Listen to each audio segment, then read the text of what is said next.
Hello বন্ধুরা, আজকে একটি ব্লগ নিয়ে আমি তোমাদের কাছে চলে এসেছি। আজকে আমি আমার ঠাকুর ঘরের পুজোর ব্লগটা তোমাদের সঙ্গে শেয়ার করব।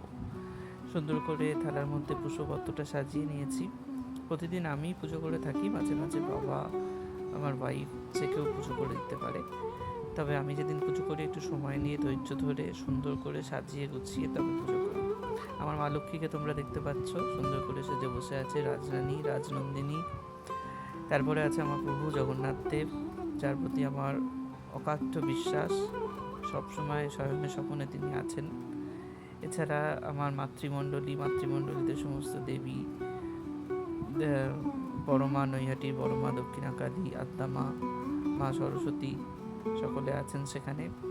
গুরু পরম্পরা, এখানে গুরুদেব স্বামীজি মহারাজ, মা সারদা দেবী এবং আমার গুরু শ্রী ভারত সেবা সংঘের প্রতিষ্ঠাতা স্বামী প্রণবানন্দ মহারাজ সকলেই আছেন। এবার বাল্য ধূপারতি দিয়ে শুরু হচ্ছে আজকে আমার পুজো। এরপরে দীপদান, তারপর শঙ্খপাত্র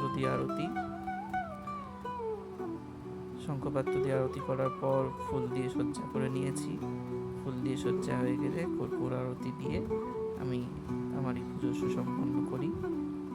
তোমরা দেখতে পাচ্ছ কর্পূর আরতি হচ্ছে। এখন দেখো পুরো সুন্দর করে ফুল দিয়ে সাজানো হয়ে গেছে। বেশিরভাগ ফুলই আমার গাছের ফুল, এই জবা ফুল, এবং আমার ছাদে পদ্ম ফুলও আছে, আমি পরে দেখাবো তোমাদেরকে।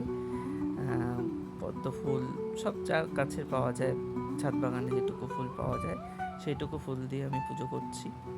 কর্পূর আরতি শেষে শঙ্খবাদন করে আমার দৈনন্দিন পুজো শেষ হয়।